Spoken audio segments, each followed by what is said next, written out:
एक बार की बात है। एक छोटा सा शहर था जिसका नाम था जबलपुर। वहाँ एक गोलगप्पे वाला रहता था जिसका नाम था रमेश। वह अपने ठेले में रोज गोलगप्पे बनाता और उसे बेचता था। सब लोग उसे गोलगप्पे वाला बोला करते थे क्योंकि उस शहर में सिर्फ वही था जो गोलगप्पे बनाता था। अरे सुनती हो, मेरा गोलगप्पे का सामान तुमने इकट्ठा किया कि नहीं? मुझे ठेले पर जाना है। हाँ हाँ, मैंने आपका सामान सारा बैग में भर दिया है। चलो फिर मैं चलता हूँ, मुझे लेट हो रहा है। ठीक है, शाम को जल्दी आइएगा। रमेश अपने गोलगप्पे के बैग को पकड़ता है और साइकिल पर रखकर शहर की तरफ चला जाता है। वह अपने गोलगप्पे बनाकर लोगों को बुलाता है। आओ आओ, मीठे तीखे सभी तरह के गोलगप्पे, सबसे सस्ते सबसे अच्छे। रमेश की आवाज सुनकर एक आदमी वहां आता है। अरे भैया, गोलगप्पे कैसे दिए? 10 के 5 भैया जी। दे दीजिए, एक प्लेट। तीखे या मीठे? मीठे कर देना। रमेश आदमी को गोलगप्पे खिलाता है और देखते ही देखते उसके ठेले पर लोगों की भीड़ आ जाती है और उसका ठेला धीरे धीरे फेमस हो जाता है। कुछ दिनों बाद रमेश रोज की तरह अपने ठेले पर जाता है तो वह देखता है कि उसके ठेले के सामने एक बर्गर का ठेला लगा होता है। रमेश अपने ठेले पर जाता है और अपने गोलगप्पे बनाने लगता है और दूसरा बर्गर वाला भी अपने बर्गर बनाने में मग्न हो जाता है। आओ आओ, मीठे तीखे सभी तरह के गोलगप्पे, सबसे सस्ते गोलगप्पे। रमेश की आवाज सुनकर लोग उसके गोलगप्पे खाने आते हैं। बर्गर वाले के वहाँ कोई भी बर्गर खाने नहीं आता है। बर्गर वाला सुरेश मन ही मन सोचता है। मेरे ठेले पर कोई भी बर्गर खाने नहीं आ रहा है। मैं भी गोलगप्पे वाले की जैसे आवाज लगा के देखता हूँ। आओ आओ, बर्गर ले लो, गर्मा गर्म बर्गर। फिर भी कोई आदमी ठेले पर नहीं आता है। इस बात से वह बहुत परेशान हो जाता है। कुछ दिन ऐसे ही बीत जाते हैं और सुरेश के वहाँ अब भी बहुत कम ही लोग बर्गर खाने आते हैं क्योंकि अब सब लोग गोलगप्पे वाले के वहाँ जाते हैं।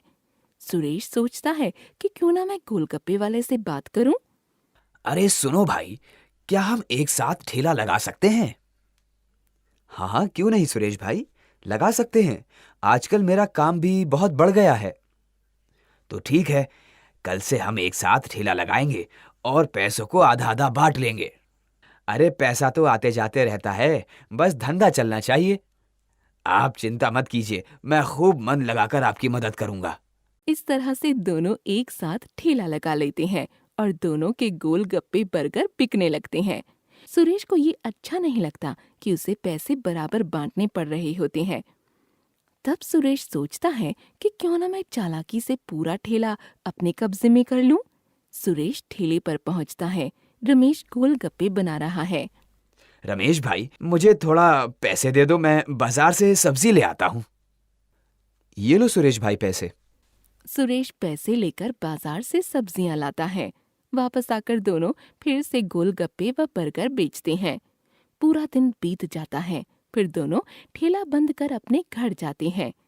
अगली सुबह अब अगर मुझे पूरी दुकान पर कब्जा करना है तो आज सुरेश से पूरे पैसे लेने होंगे। रमेश रोज की तरह गोलगप्पे बना रहा होता है। रमेश भाई, मेरे पास अपने धंधे को बढ़ाने के लिए एक बहुत अच्छी तरकीब है। कैसी तरकीब? बताओ मुझे भी। देखिए, अब हमारा काम अच्छा चलने लगा है, तो अब हमें एक बड़ी दुकान की जरूरत होगी।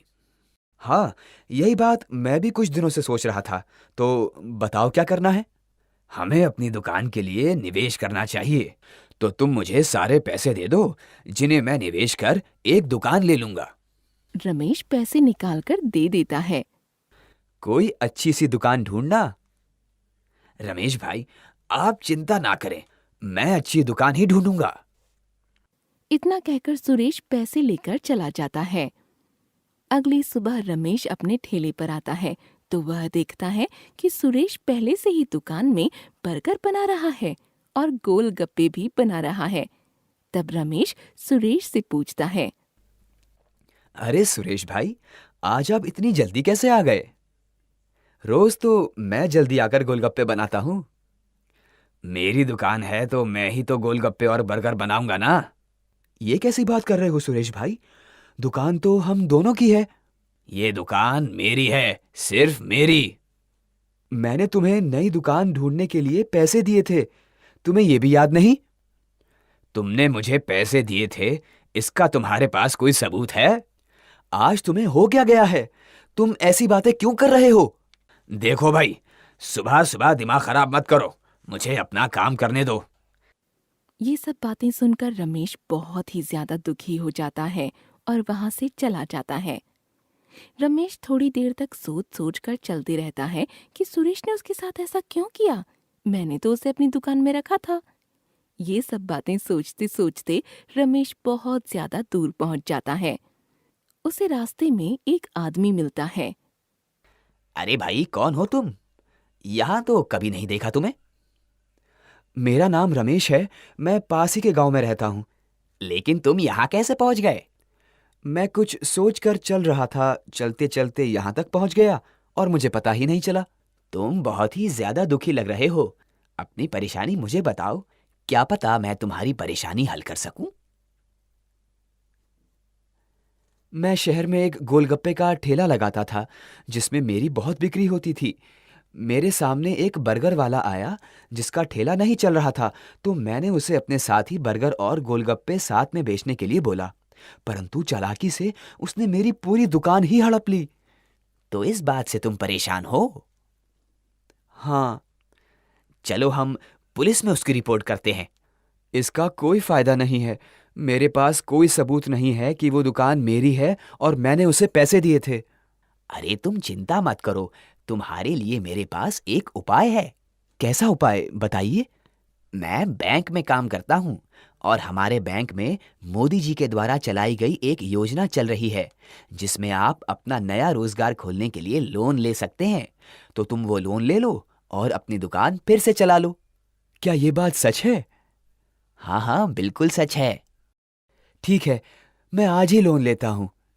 रमेश लोन के लिए अप्लाई करता है और कुछ ही दिनों में उसका लोन पास हो जाता है और वह फिर से शहर में एक बड़ी सी गोलगप्पे की दुकान खोलता है, जो सुरेश की दुकान के बिल्कुल सामने है और बहुत ही बड़ी दुकान है।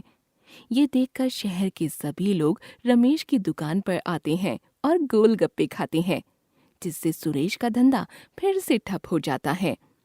सुरेश को कुछ भी समझ नहीं आता है और वह अपनी दुकान बंद करके घर चला जाता है और बहुत दिनों तक अपनी दुकान नहीं खोलता। परंतु एक दिन वह रमेश की दुकान पर जाता है और उससे बोलता है। रमेश भाई, मुझे माफ कर दो। देखो, तुमने वैसे ही मेरा बहुत कुछ बिगाड़ रखा है। अब तुम्हें क्या चाहिए मुझसे?